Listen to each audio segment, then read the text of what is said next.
And that's why the market goes down at 4 times the rate of speed at which it goes up. So we always say, look, you take basically the escalator up, but the elevator down. So you just want to be prepared for when that elevator does drop out here.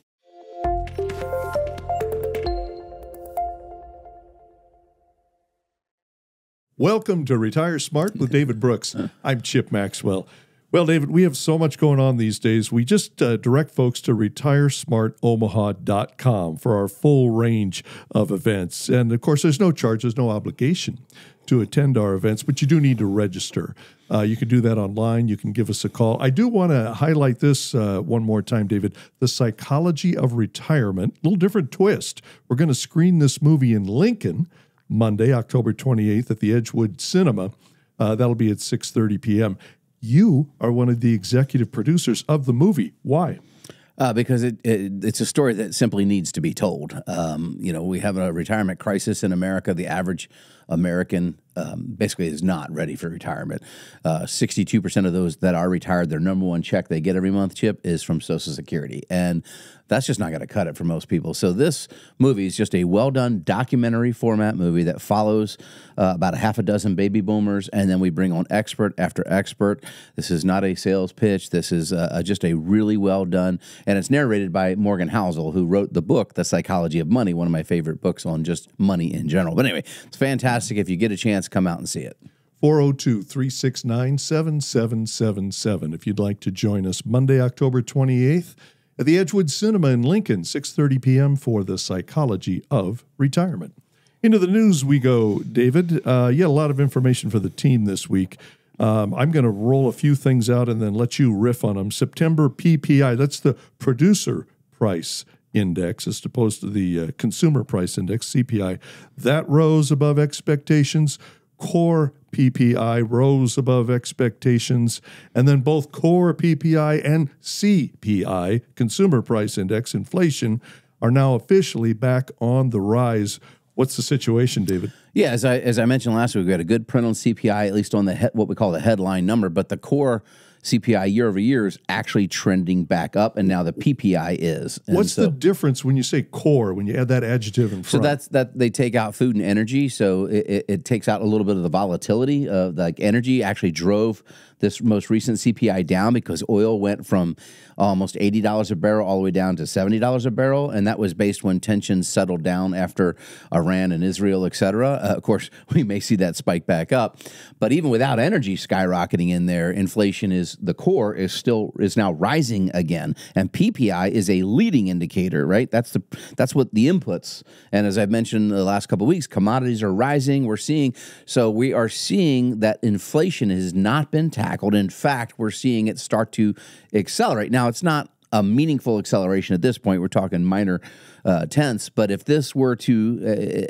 as I'm predicting it will, over the next 4 to 6 months, start to raise its head above, then the Fed is really in a bad way. And that's because they can't continue to cut rates as they see job losses mount when they have inflation rising. So they have to decide which side of the mandate are they going to focus on. Well, you sent a message out to the team saying the Federal Reserve could not have had a worse day. And I guess that perfect storm is inflation hotter than expected, jobless claims a little higher than expected, and something you speculated about has come to fruition. Unfortunately, you said stagflation is here. Would you remind us again what stagflation is? Yeah, and again, remember, it's always easy to be the armchair quarterback, right? To sit back and criticize the Fed, et cetera. Jerome Powell has actually done better than most. I will give him credit.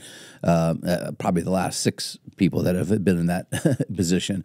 So, but the problem is they were losing credibility. So in other words, why? Again, I would love someone to just ask them the question, and no one does. All the Fed talk. Why did you feel the need to cut 50 basis points to start? Because that tells you whenever they've done that, again, they've only done it 3 times now, and both times was disaster for the economy and the markets, right? So that's, again, I'm a historian. I like to go look at data and then correlate what that means for our future.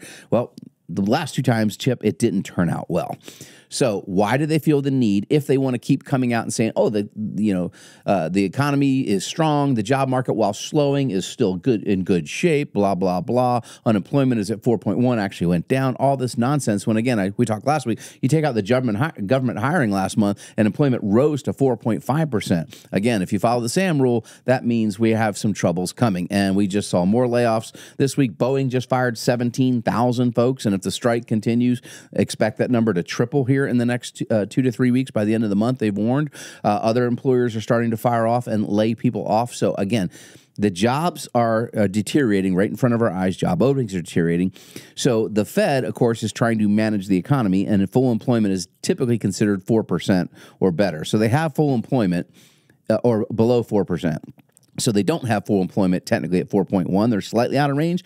But if inflation reaccelerates, which one is more important to them? Well, the job number was the second mandate given to them not that long ago. We've only had the job mandate for the last 15 years. They've always had the inflation mandate as really what their central job is. And so if they take that seriously, then they may have to raise rates, not cut them. Now, all of Wall Street is still forecasting cuts.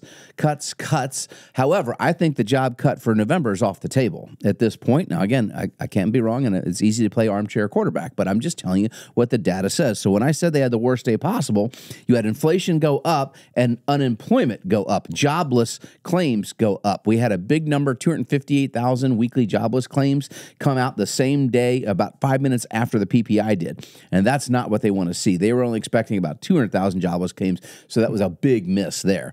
And continuing claims are almost 1.9 million now. That jumped up by over 50,000. In other words, these are the people that are not only just claiming, but hanging on to continuous claims long term. And so labor force participation rates are down. Again, how can the economy grow if we don't put people to work? So it's a lot of smoke and mirrors in these numbers right now. Well, hence the term stagflation. You're getting inflation, but not the robust economic growth and job growth that should come with it. And if jobs continue to deteriorate, then exactly, we'll have no growth, and yet we have inflation coming as the numbers are showing. So that is the worst of all things, because even if you have a job, if you're gainfully employed, if you're in the bottom half of an average income earner in America, which obviously half of Americans are, you are getting eroded by your purchasing power. So less and less people are able to actually pay their bills every week on what they're bringing home. And that gets worse the longer this runs out. You made reference to the SAM rule. That is a person's name, an economist, a financial analyst. I don't have her name in front of me, but I think it's SAHM. Yes, yeah. The SAM rule. What's the SAM rule? Yeah, so she's an economist, PhD, that kind of came up with the SAM rule. But basically, when you see the 3-month trend skyrocket above the 12-month trend and move by more than 50 basis points in unemployment rates, and anytime you see that bigger move, then it guarantees a recession. And that was triggered 2 months ago. And so, again, unemployment. Remember, if you go back to the summer of 2023, we were sitting here with 3.1% unemployment, and told everything was fine. Which then, if everything was fine, why didn't the Fed continue to raise rates to get inflation under control, which it was not yet? If you had 3% unemployment and inflation is still a problem, they should have gone up, as I mentioned, harder and faster than they did. And again, now they didn't curb this problem, and now they're going to be too slow on the job side because now they're stuck with this inflationary number. So now they're going to be in real trouble. So they are really having, and of course, we just got the Fed minutes out, so you never hear what they actually say. You get the minutes of the meeting published a couple weeks after the fact. Well, the minutes show there was a lot of discernment and argument in there. We should not go 50 basis points. Those voices lost out in the vote, though. So I think there's egg on the Fed's face at this point, and now they don't know what to do. So now the futures market always prices and tells us what's going, Chip. So the market is always right. The bond market is telling a story. Speaking of the bond market story, you sent a chart around. Now, last week you said, if you really want to know what's happening with inflation, watch what the bond market does, not what the Fed or the talking heads or the politicians are saying. And then, bam, out comes this chart showing bond rates rising. And what does that tell us, David? Well, that means they're just calling the Fed, they're laughing at the Fed. The bond market's saying no. if you want to keep floating debt at the rate you're floating it, we're not going to pay 50 basis points lower. We're not going to buy that debt at a lower interest rate. We're going to make you pay us more. And so the free market sets these rates by the auctions, et cetera. And the 10-year has shot up 60 basis points, Chip, since the Fed cut 50 basis points. You would expect just the opposite to have happened. So that's a 100 basis point shift in the 10-year Treasury from where people thought it would be as of this recording and where it is today. That is a monstrous number, and that is telling you there's trouble on the horizon. And again, we'll have to wait and see what the data is. There's a lot of geopolitical nonsense out there we have to worry about too. Iran and Israel, we know that they have confirmed targets as of this recording. Iran has not been attacked yet by Israel, but that is coming. What will that do to the energy market, right? We're talking about inflation. What will that do if it disrupts oil and oil services anywhere in the Middle East? How much will that drive up the cost of energy? Again, problems we have to figure out here coming forward. You're making my head spin, but we track all of this because it can affect your portfolio, the quality of your retirement. Hey, up next, it is vital that your estate plan is properly integrated with your overall retirement plan, especially where taxes are concerned. That's why we partner with estate planning attorney Colin Kastrick. He joins us next on Retire Smart with David Brooks. Welcome back to Retire Smart with David Brooks. I'm Chip Maxwell. The A in a SMART plan stands for Advanced Planning for all aspects of your retirement. That includes estate and legacy planning. We're offering another round of classes in estate and tax planning in retirement, and one of the presenters is with us today. David, please welcome Colin Kastrick to the show. Thank you, Chip. Yes, once again in the studio, we have our resident authority on all things estate planning, as well as business regulation, et cetera. Colin Kastrick, attorney at law, who is, full disclosure, my personal business attorney, and we do refer him a lot of clients for the estate side. So how you doing, Colin? Good. How about you? Pretty good here. We're, as usual, we get really busy in the fourth quarter. It's typically our busiest time of the year, and I think for you, it's going to be that way as well due to what we have on the legislative agenda, what got enacted this year. So let's just start with that for our entrepreneurs out there and business owners, basically how you have to go register your business. Can you talk about that for anyone that's out there and has still put their head in the sand? Guys, you're in the final stretch here. You got about 10 weeks to get this done. Yep. And so it's called BOI reporting, right? And so it's where the federal government wants... Oh, boy. Yeah, of course, another regulation here. And so we're hoping eventually this gets struck down, but we'll see what happens. When we're seeing a lot of the problems with this is that people just don't know about it. And so they don't do a good job of publicizing this. And so what it is you're going to have to, if you own a business, and there are a few exemptions, large businesses, a few charities, things like that. But generally speaking, if you own a small business, you have to file with the federal government called FinCEN, right? And you have to basically tell them who owns that business. You have to upload your license. Beneficial ownership or whatever they call it, right? Beneficial ownership reporting, BOIR. Of course, that they just went to the Secretary of State website of all 50 states. Oh, magically, it's right there. It appears automatically, but that would be too much for the government. We're going to create a whole new bureaucracy. We're going to hire people, pay them salaries, pensions, the whole 9 yards to check a box on something that's already checked. That's great government dollar use, right? Exactly. And the form, it's not that hard to do, realistically. It's just like anything with government website, it's clinky and it's not super easy to get onto. But once you get into there, it's basically just uploading your tax ID number and uploading your license and information like that. But it's just a lot of people just don't know about it. No, and there's massive fines. Typically, most of you, if you're entrepreneurs and you understand, you may be your own what we call registered agent. With each state, somebody has to register who is the contact person for this business or entity. I know I have several, but Colin, in most of them, now I own business in states where Colin cannot be my registered agent, right? So certain states that I have passive entities, I own real estate. The LLC I own them in, I have to pay somebody basically to be my registered agent. There's national companies that do this, where you can have a local attorney in that marketplace like I do. But anyway, so just talk about why people may not be aware of this real quick. I mean, just because they're not thinking about it. And the person who's a registered agent in one of these companies is probally not doing a whole lot of proactive reaching out, right? No, unless you maybe an email. Unless you have a professional entity, they're probably not reaching out. If it's just a local attorney or something, they should be, but they're probably not. And that's a big problem. They just haven't marketed it very well. They kind of passed it quietly. And then if you go on to the Secretary of State website for most states, they have something about it. Some states are more proactive than others. I've seen Minnesota is a little more proactive. Nebraska, they're not real proactive about it, but it's just people don't know about it. Yeah. And that's the big problem. And now we're seeing some scams coming out of this, which is lovely. Imagine that. And so somebody scamming off a new government regulation. Who would ever thought that could happen, right? They're quick. They're quick. They had these forms ready to go. I had clients call. I can't remember the name of the form, but I've had a couple clients call me and say, "Hey, I got this thing in the mail. I have to pay $450, and it's this form." I said, "I've never heard of that form." So I, did a quick Google search, like all of us lawyers do, right? And found it was a scam. And a lot of clients been getting this, saying, "Hey, you need to pay this and fill this out." Think about that. What a scam that is. They email out 10 million entrepreneurs across the country, and if 100,000 of them sign up and say okay and pay them $450,000, they walk out with 45 million bucks. Oh yeah, and then disappear. Yep. Oh yeah, and it's huge. And it just, like I said, all this regulation, it just paves the way for problems and for scammers out there like that who are going to take advantage of people. So again, just entrepreneurs, make sure you're checking in on this stuff. I want to pivot with you real quick though, Colin, because with the time we've got today, this is the last time I'll probably have you on the show this calendar year. It's certainly the last time you'll be on prior to our next election here coming up in November. We have some massive changes coming both on the taxation of entrepreneurs, but the estate plans for individuals at the end of next year. So we're basically less than 15 months away from major changes that we find when we're asking people stuff.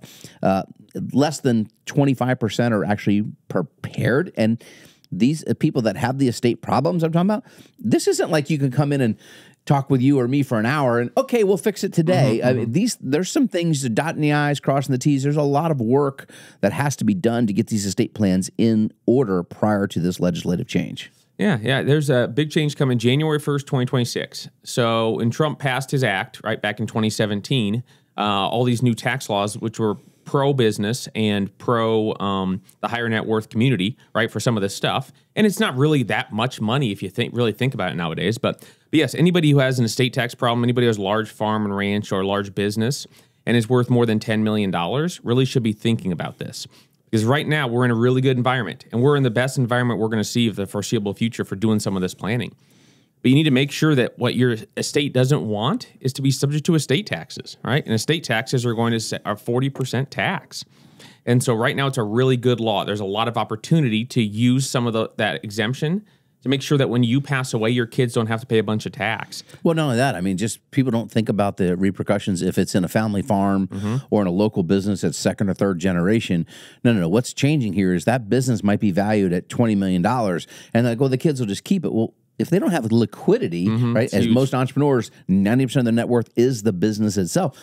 What are the kids going to do to pay the tax, right? So you have to go sell shares of the company or sell the company itself or sell assets off the company to then pay this tax, 40%. So that would be, an $8 million tax bill, basically, if it was $20 million over the threshold. Where are the kids going to get that money? Yeah, usually they sell it. And then finding someone to buy that, you might be selling it at a discount. You might be paying some tax depending on what you're selling exactly. Right. And it just breaks up these family businesses or these family farms. And it's something to really think about because it's an elective tax you pay. Right. It's 40%. It's expensive, but you can get around it for the most part by proper planning.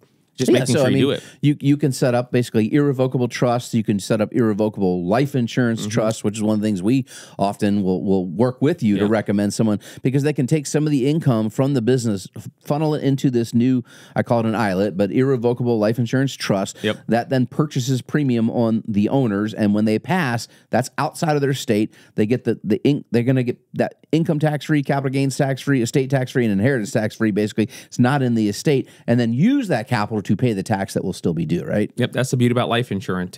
They lobby very well, I say. And so it's always the first thing we go to as estate planning attorneys when we're looking for higher net worth clients or we're looking to get around paying some of that estate tax is talking about life insurance. So it's a huge product. You're 100% right. Well, the ROI on those when structured properly is incredibly high. I mean, it's hard to get a better return on anything if you got to structure it properly and understand how to position this. But anyway, that's just one though of a myriad of tools that you can present to clients when coming to pre-planning for these estate transfers. Oh, exactly. And a lot of this stuff, the problem is it takes time. One of the things we do is called a family LLC, right? Where we might put the farm into a company or restructure an existing company to try to lower its valuation, right? That takes a year usually There's a bunch of moving parts and things like that. So it's not something we can do, like you said, in that one meeting. Yep. It's a process over time, and it can be really expensive. The longer you wait, the more expensive it's probably going to be, because we're trying to find all these parties, and they know what's going on, right? They're very aware of it. They have a lot of planning going right now. So they're going to, the closer you get to that deadline, which is December 31st at 2025, the more expensive it's going to be. So it's something you should definitely sit down and really think about right now. If that's something you want to pass on, if you have a legacy item, it's so important that you make sure that you do some proper planning here. No, absolutely. So all right, now these folks need to get basically some advanced planning when it comes to these estates. But let's just talk about everyday estates here. We have our next estate and a tax planning class coming up with you and Mike Schudel. And again, this is our most popular class. Can you just talk briefly about what you guys cover? Because you guys kind of tag team that class. Yeah, Mike and I teach it, and I think we're number one right now for the classes for attendance wise here, because it's so important and it's free.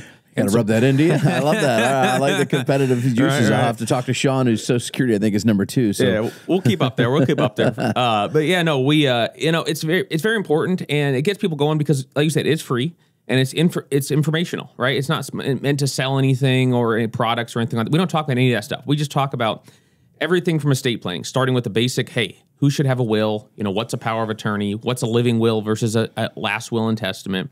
And then we go into trust planning. So who needs a trust? What is a trust? And so many attorneys say everybody needs a trust, or the clients have read there's 15 million different types of trusts, right? And trusts are great, but not everyone needs one. Not everyone needs to pay the money for it. Yeah, I wholeheartedly agree with you on that one. And that's one of the reasons I think we work so well together. We kind of recognize who needs what level of work. Everybody needs to review their estate plan, and so you're great at sometimes people just need to kind of update their basic will, because the assets that they have are their house, which we can do a transfer on death deed. Yeah. You can set that up for them, and then basically they have retirement accounts, IRAs, Roth IRAs, et cetera, which we can leave designated beneficiaries. So those basically skip probate, and a lot of people don't realize that. And then if the house does what we call TODD, that skips probate, and so there's no real need for a trust in a basic. But you've got to have the will, the powers of attorney for healthcare and financial, et cetera. You need the basics set in there, and you do a great job explaining it to clients that might just need to kind of update that. And we usually recommend that every 3 to 5 years, because stuff changes, and especially when grandparents want to give things to their grandkids, and also there's 2 more grandkids since they wrote the docs, right? Oh yeah, no, absolutely. And for those type of clients, what becomes more important is their power of attorney. Like you said, that's the document that says who takes care of me if I'm still around, but I'm unable to make decisions. I've got Alzheimer's, dementia, something like that. And if you don't have those in place, we have to go to court to get someone appointed, and that's money and time that people don't want to spend there. And it's also might be not the person you want making those decisions. That's the biggest thing. You want to name who you want taking care of you, right? These are big issues, folks. So, hey, listen, we're out of time for this segment. Go to retiresmartomaha.com/events if you'd like to register for the class. Chip, what do we have next? Up next, you have questions. David Brooks has answers. Q&A is next on Retire Smart with David Brooks. Welcome back to Retire Smart with David Brooks. I'm Chip Maxwell. Into the Q&A we go. David, the first question is about the Google monopoly. I see that the Department of Justice is considering taking a run at Google to break up its alleged monopoly.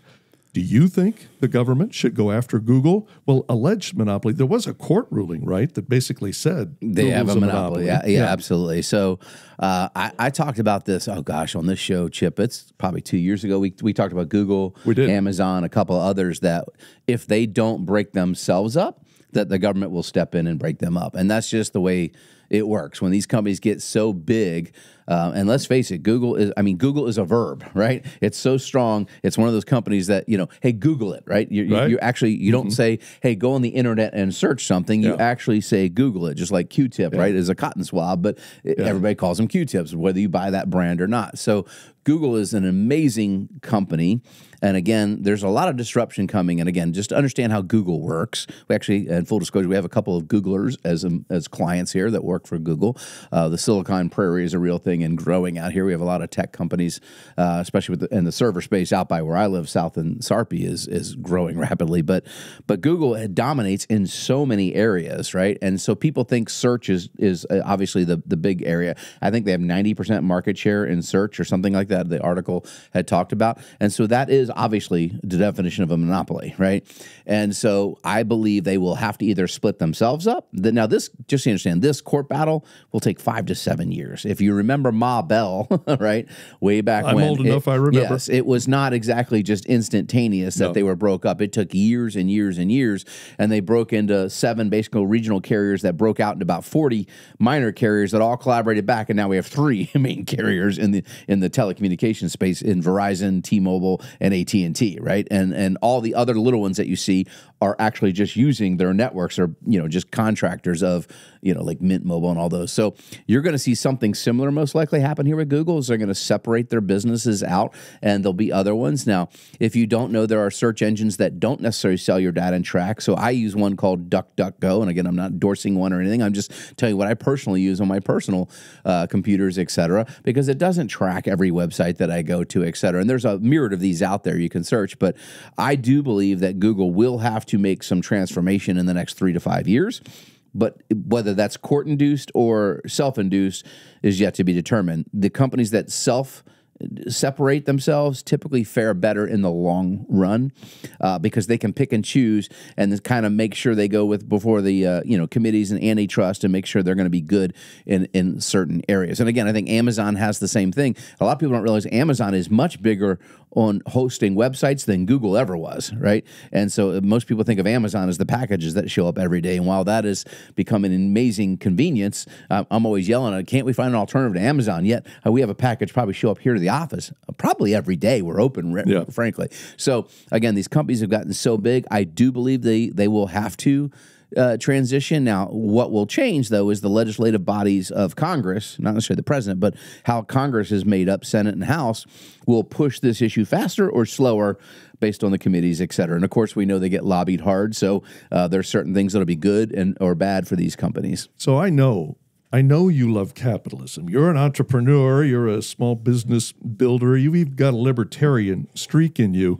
But it sounds like you believe this is you're also passionate about American history, I know.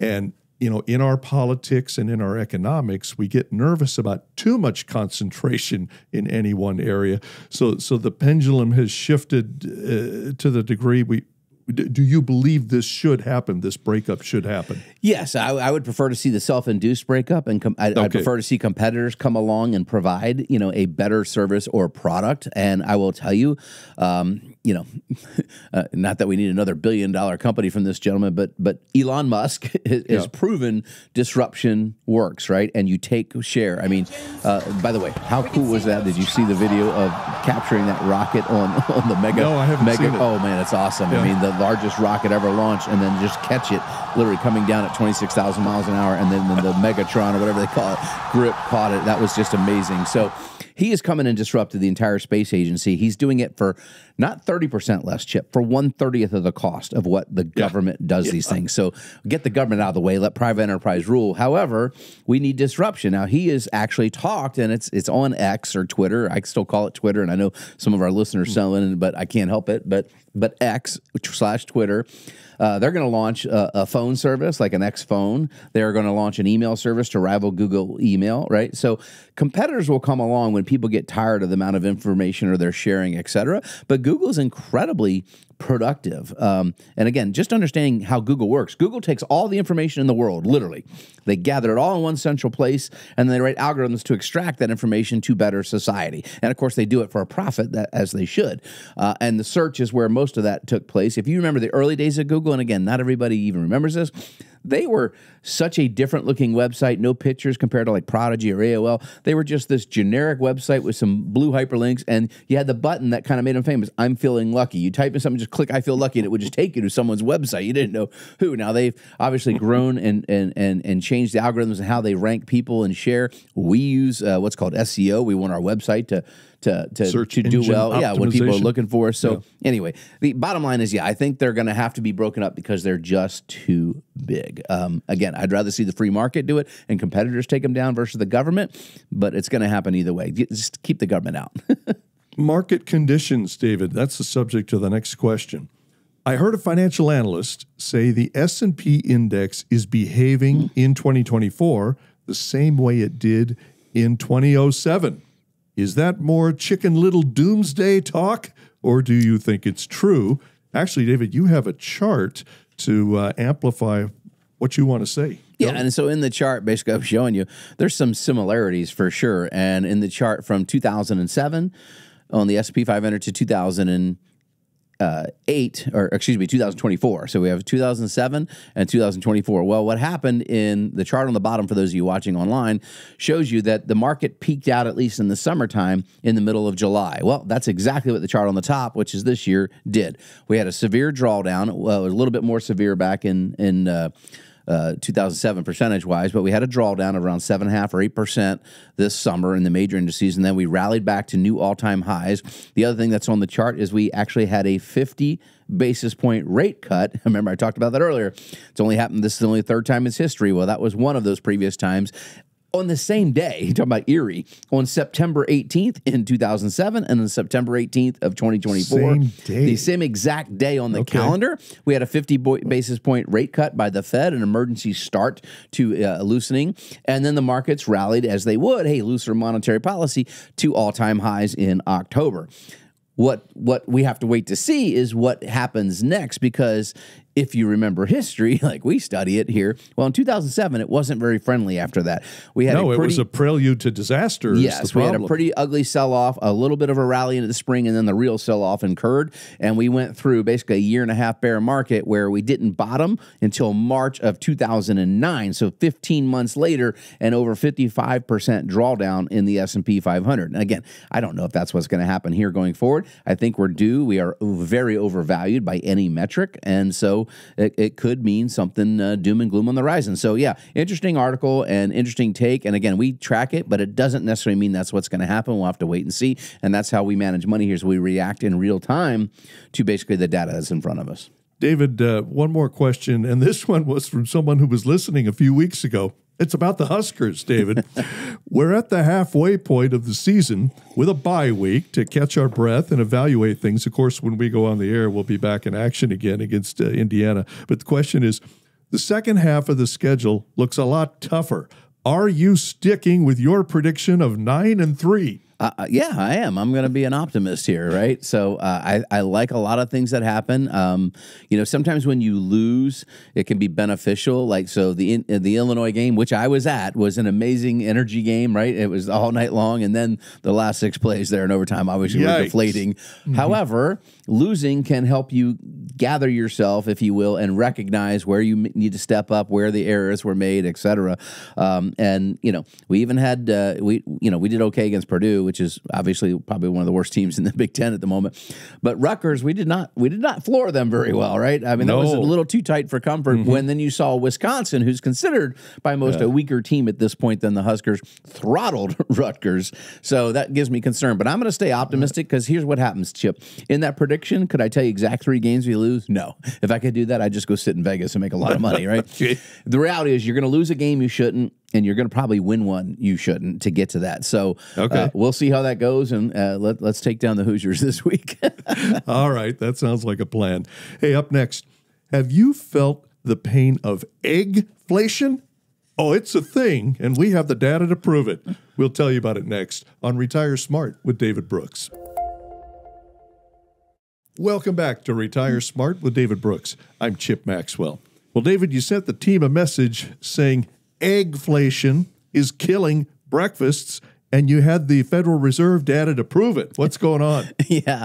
Well, if you remember, I think last year we were talking about the bacon barometer, like the Brooks bacon barometer. I ate a lot of bacon, and the price of bacon was bothering me when inflation was peaking out, and we saw eggs spike obviously as well at the same time. Well, eggs are back on the rise at an alarming rate, and you can actually get this from the Federal Reserve. They track all the commodities right down to pork bellies, et cetera. So eggflation is on the rise, and unfortunately, that's not excellent news, Chip. That's he's out of control now. That's a problem. Well, I mean, and speaking of the Brooks breakfast barometer with bacon as well, it's part of our hiring process here. So I love breakfast. So I can eat breakfast for dinner every day. My wife doesn't like that, but I love bacon and eggs. I'm do. with you.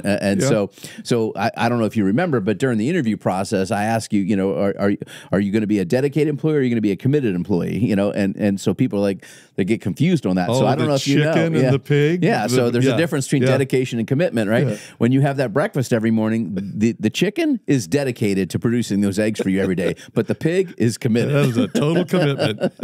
Okay. Yes. The chart doesn't lie.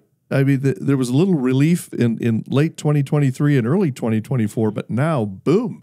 That indicator is skyrocketing for people going to the grocery store every day. Goes to the broader topic we've been talking about. Commodities, input costs, food costs are all rising. So this, again, is just a precursor to what's the Fed going to do if the cost of inputs for meals, et cetera, continues to rise. I actually have a local little breakfast place that I love.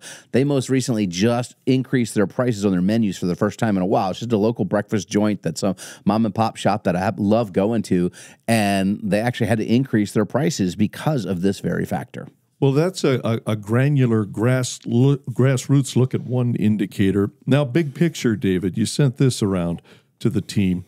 Earning estimates for S7P are now back to the same level they were when the index was trading at 5,100 or $273. Historical multiples are 17.4 times the earnings. You're worried that there's a disparity between what we see in the actual fair value of the S7P index. Am I right? Oh, absolutely. There's no way to sugarcoat the market's overvalued. Doesn't mean it can't keep going. The markets will get overvalued from time to time. But the chart we're looking at for those of you that are not watching on YouTube or just listening is basically we have a chart of the S7P 500 basically and going back over the last year or so, and then we have a chart of earnings expectations we can put right beside it. So earnings expectation is forward-looking 12 months at a time, right? So earnings expectations for this year are significantly lower than what you see on this chart, the 273 number that's referenced. That is 12 months out. All 500 companies, the S7P, combined all their earnings, and if you had them as one company, they would earn $273 a share, basically. So that's how this math works. So historically, we're willing to pay a certain multiple, right? How many times earnings are you willing to pay to buy the market? Well, historically, as you mentioned, it's 17.4. Well, that would be a price, means fair value 12 months from now would be 4,700 points on the S7P. We are currently just hit all-time highs over 5,800 and change.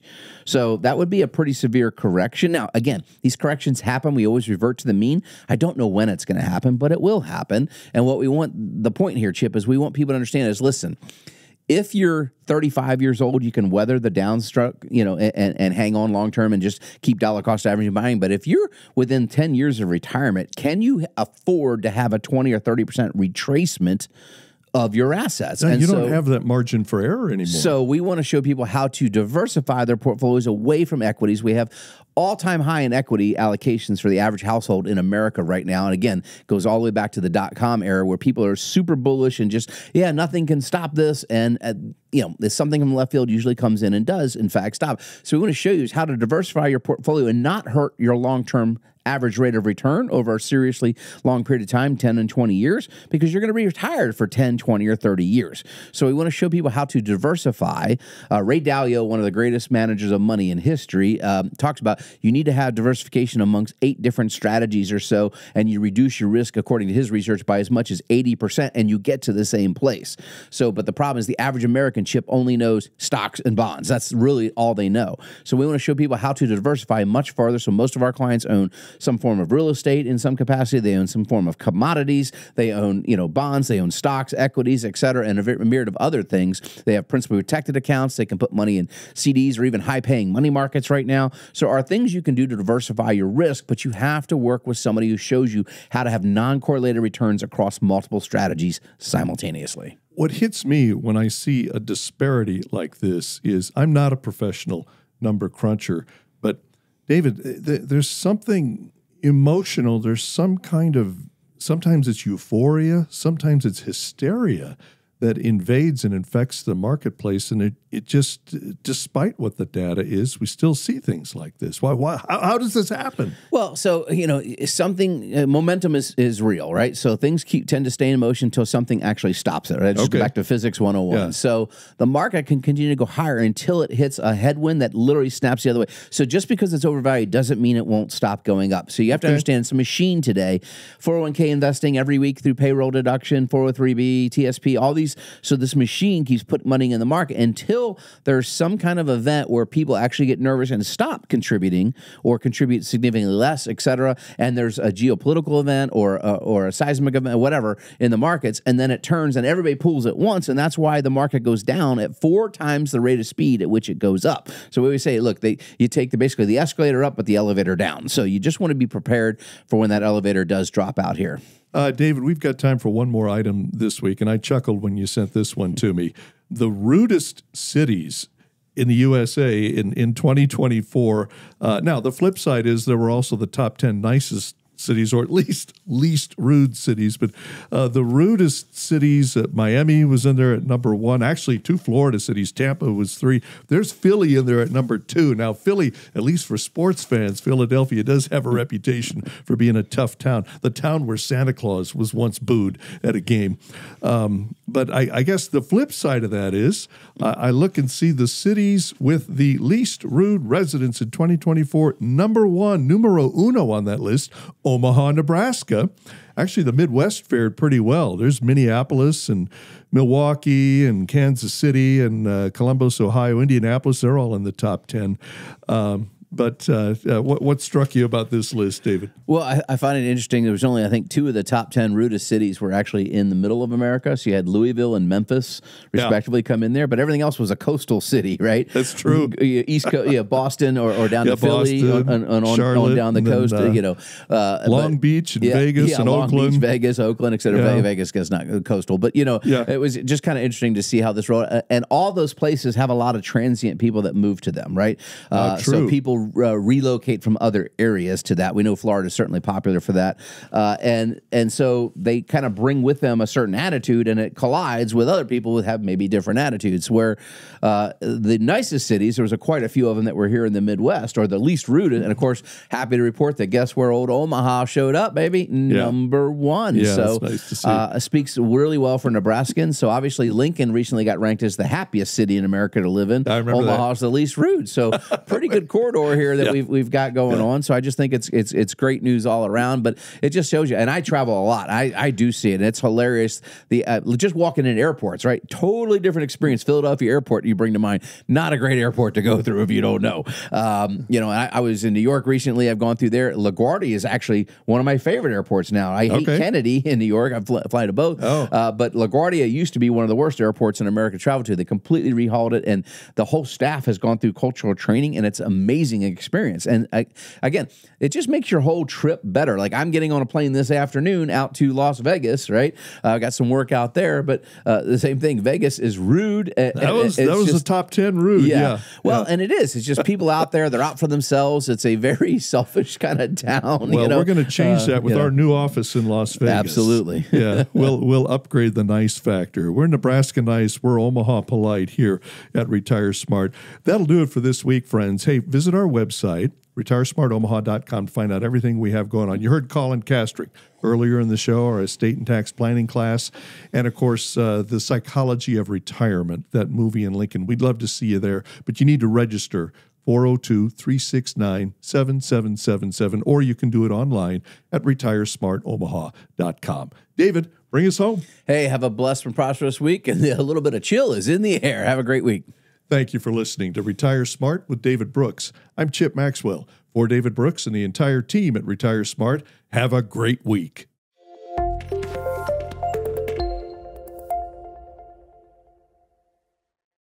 Colin Kastrick and Kastrick Law, LLC are not affiliated with Retire Smart and were not compensated for his appearance or any implied endorsement. However, Kastrick Law is a tenant of and may share clients with Retire Smart.